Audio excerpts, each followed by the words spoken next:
L'OIM, effectivement, avec ses partenaires, a eu à développer ce programme depuis 2015. Il se trouve que pour l'année 2020, il y avait 66 pays à travers le monde qui ont rejoint ce programme. Et il est fort heureux de constater que le Sénégal, avec tout ce qu'il représente en termes de gouvernance des questions migratoires, puisse intégrer et enfin ce dispositif qui permet, comme son nom l'indique d'ailleurs, d'évaluer, naturellement, de faire le bilan de notre politique migratoire, d'avoir un état du lieu, de voir maintenant les points forts, les points aussi, comme toute œuvre humaine, à améliorer. Et je pense que je suis tout heureux de venir aujourd'hui, au nom du ministre Amadou Ba, ministre des Affaires étrangères et Sénégal et de l'extérieur, présider, aux côtés du représentant pays de l'OIM, cet atelier de réflexion, d'examen également du premier rapport qui a été présenté et qui pourrait être enrichi parce que nous avons vu au niveau de la salle, il y a beaucoup d'experts, il y a beaucoup de ministères, de représentants des ministères sectoriels et naturellement la réflexion elle est lancée et c'est ça l'importance de cet atelier. Lancer cette réflexion-là, aller vers un bilan, aller vers la définition d'indicateurs pertinents.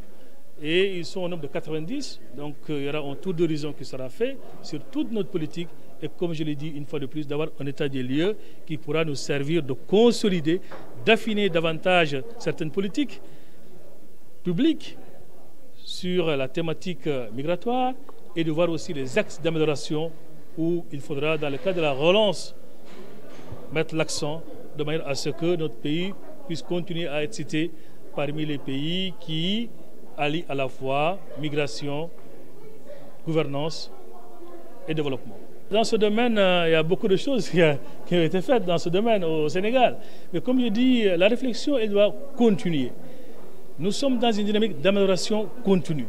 Il faut toujours évaluer. Et c'est extrêmement important. Et la meilleure manière d'évaluer, c'est d'avoir des indicateurs de performance. Dire, bien, écoutez, à un certain moment, on doit s'arrêter.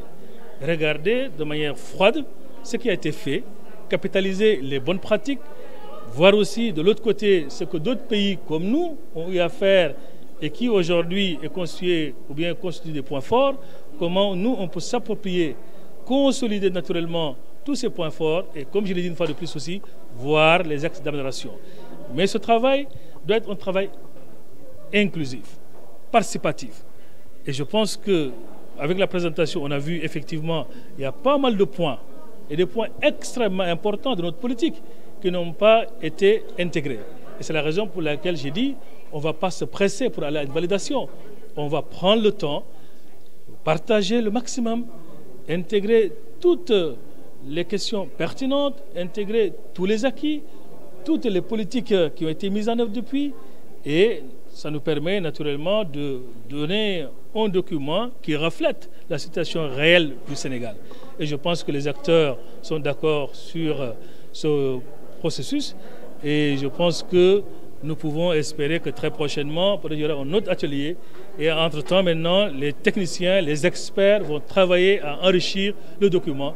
Mais ce qu'il faut retenir, je pense que c'est un élément extrêmement important parce que le point de départ d'une situation et voir le Sénégal intégrer ce programme aussi, je m'en réjouis parce que quand même c'est le 66e, 67e pays à travers le monde. Donc c'est toujours important, nous sommes dans le top 100 et le Sénégal n'a jamais été, en tout cas derrière, surtout dans des politiques qui visent naturellement à mieux prendre en charge et sa diaspora, mais aussi à mieux gérer la problématique migratoire, qu'elle soit la migration interne d'ailleurs, comme celle qui concerne directement nos compatriotes qui sont dans la diaspora. Je pense qu'ils sont énormissimes. Déjà, vous voyez, je l'ai dit tout à l'heure dans mon discours introductif, nous avons été instruits par le chef de l'État pour mener un recensement exhaustif de notre diaspora.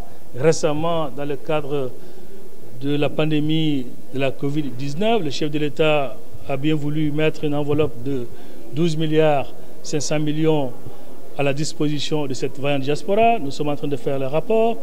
Dans les priorités également, il y a la question du logement, les 100 000 logements, l'ambitieux projet du chef de l'État, où une quote-part de 20% est accordée à la diaspora, et il faut aussi assez rapidement mettre cela en pratique, faire en sorte que nos compatriotes qui sont de la diaspora puissent accéder à un logement, au foncier. Et une autre problématique aussi importante, c'est la question de l'amélioration de la qualité des services offerts à nos diasporas.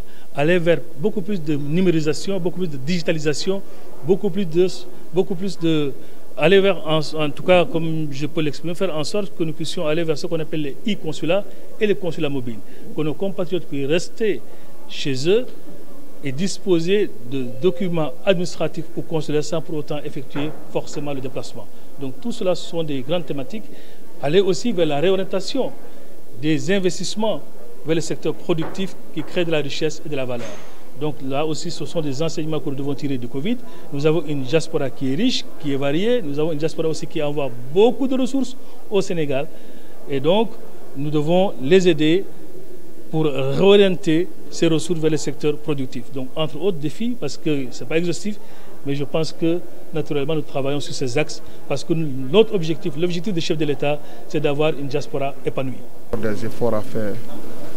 Et pour la première fois, le Sénégal a participé à l'enquête pour déterminer les indicateurs de gouvernance de la migration. C'est un ensemble de 90 indicateurs qui ont été renseignés par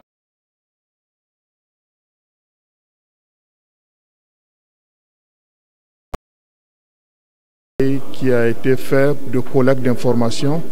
Il y a eu la restitution du rapport et ils ont permis aux différentes institutions de faire les commentaires sur tous les points. Et donc aujourd'hui, c'était la présentation du rapport final. Mais vous savez que la migration est un sujet très important au Sénégal. Donc on a invité beaucoup d'acteurs. Et il y a beaucoup d'acteurs aussi qui avaient aussi des commentaires sur le document. Et nous sommes très prêts, nous sommes prêts à inclure ces informations-là parce que ce document, d'abord, c'est un document qui appartient au Sénégal. Et donc, tout commentaire qui viendrait de toute institution, de tout secteur au niveau du Sénégal, doit se retrouver dans ces indicateurs de gouvernance de la migration. Donc, à la conclusion de cette discussion d'aujourd'hui, c'est qu'il y a encore quelques éléments qui viennent des institutions qui doivent être ajoutés au rapport. Et donc, toutes ces informations vont être ajoutées et le rapport final sera présenté dans les prochaines semaines.